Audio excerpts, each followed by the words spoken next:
Salut tout le monde, j'espère que vous allez bien. Aujourd'hui, nous allons commencer une série de vidéos au format d'interview avec des personnes qui ont un parcours que je trouve, moi personnellement, inspirant et j'espère que ça pourra en inspirer plus d'un.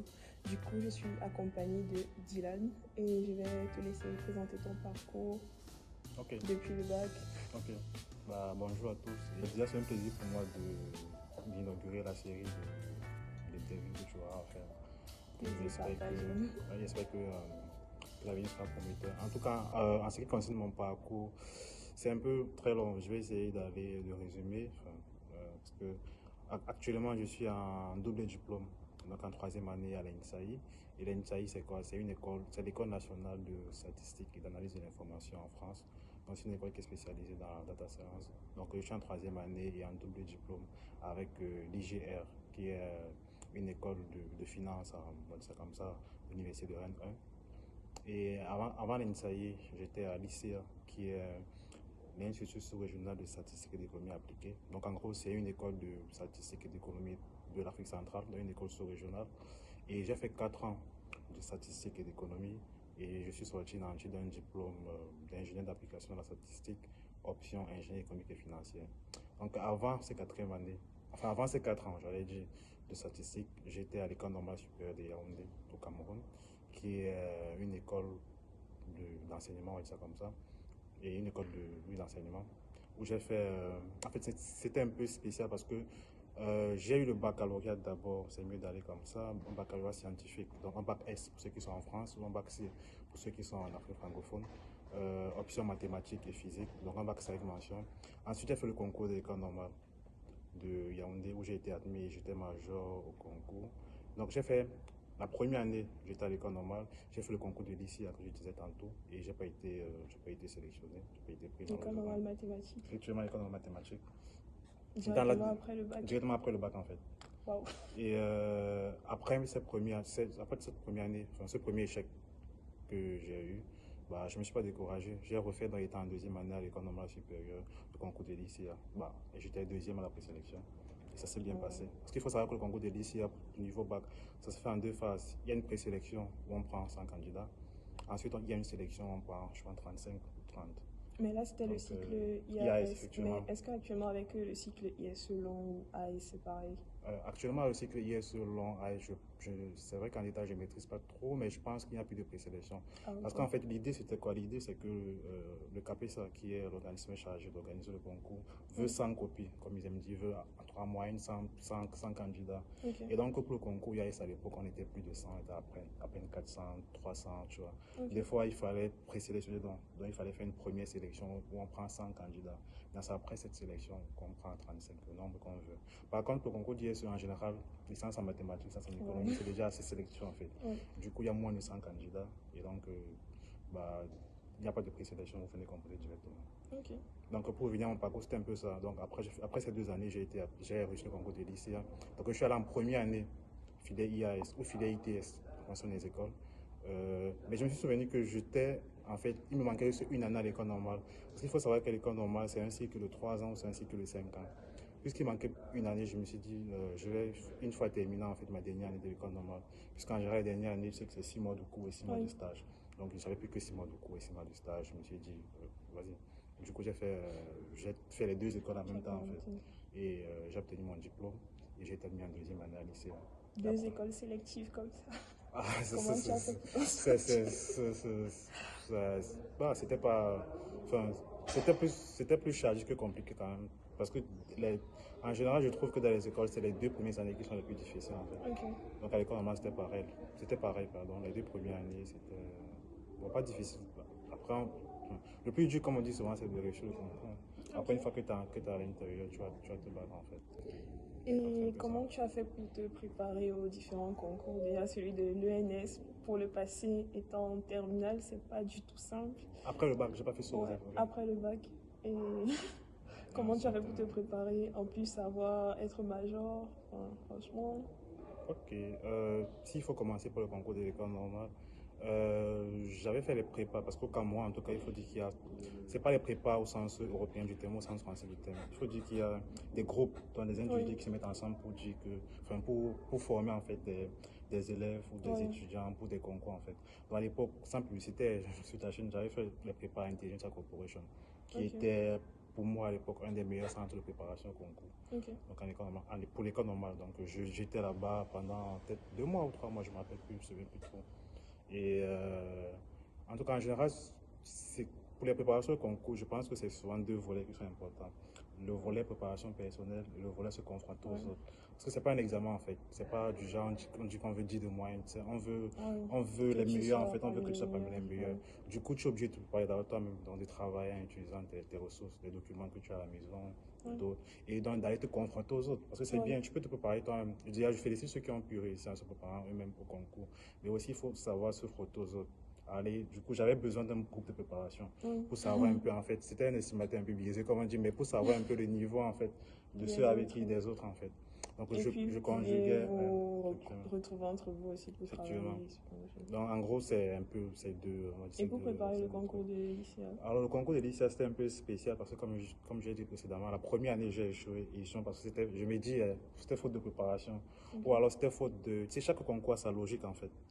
Parce que, par exemple, tu peux être bon, mais si tu ne connais pas en fait ce que les autres, ce que les correcteurs attendent de toi lors d'un concours, tu ne vas pas réussir en fait.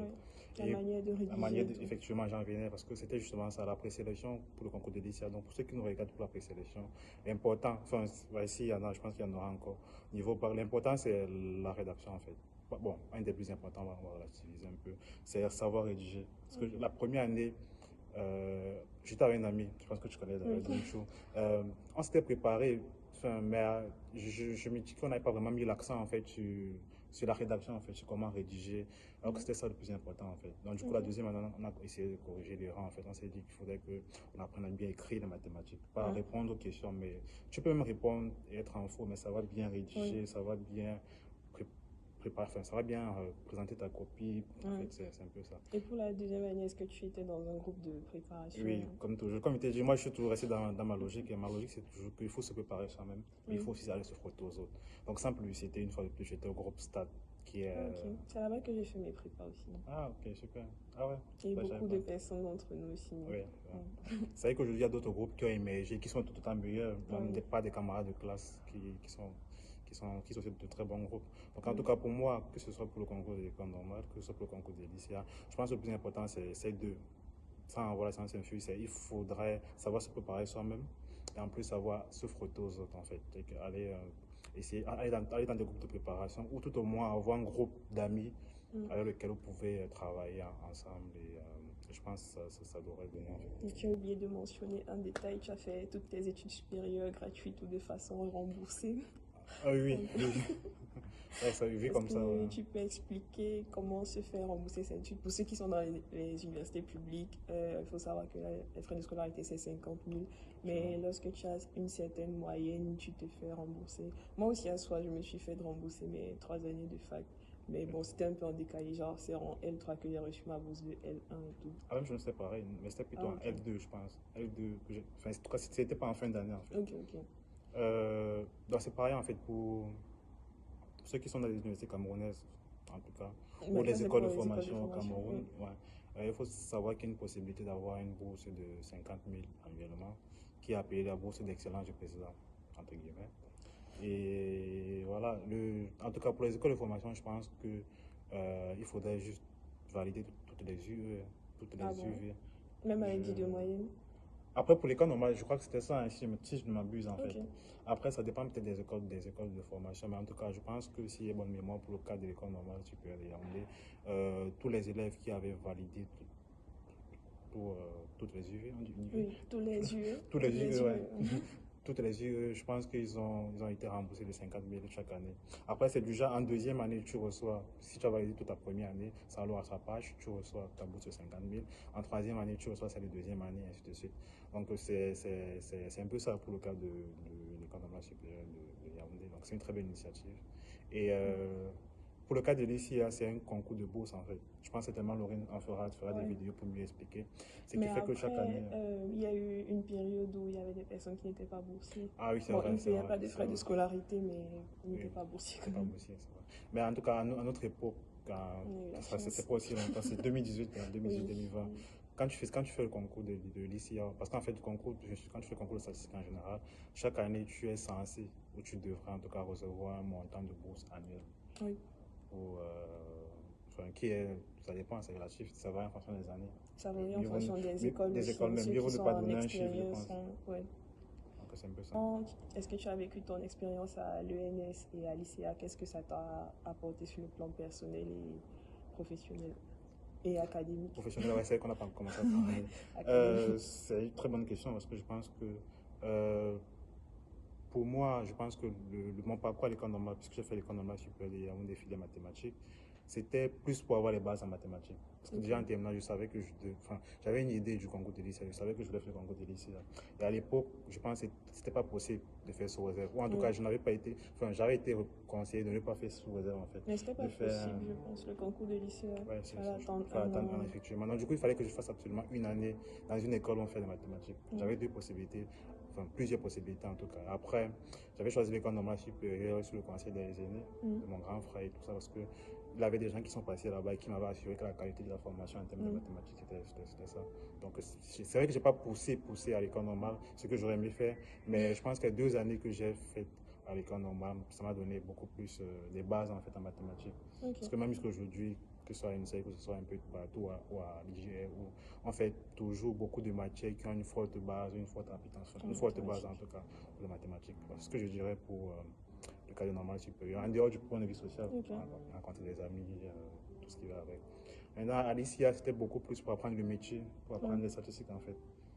Ouais. Ce qui est bien avec l'école de statistique, c'est que la formation est super pratique. Effectivement, il y a beaucoup de projets, de groupes. Effectivement, c'est ça. Tu comprends pourquoi en fait les notions mathématiques, enfin, tu appliques en fait, j'ai envie de dire, les notions mathématiques très théoriques que tu connais.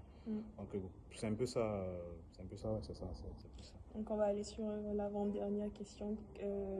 Toutes tes formations étaient très mathématiques, toutes tes formations post-bac, mais là tu vas intégrer le monde du travail, tu vas pas enseigner, tu vas intégrer le secteur de la finance. Du coup, qu'est-ce que tu dirais aux personnes qui pensent que faire les maths c'est uniquement pour enseigner?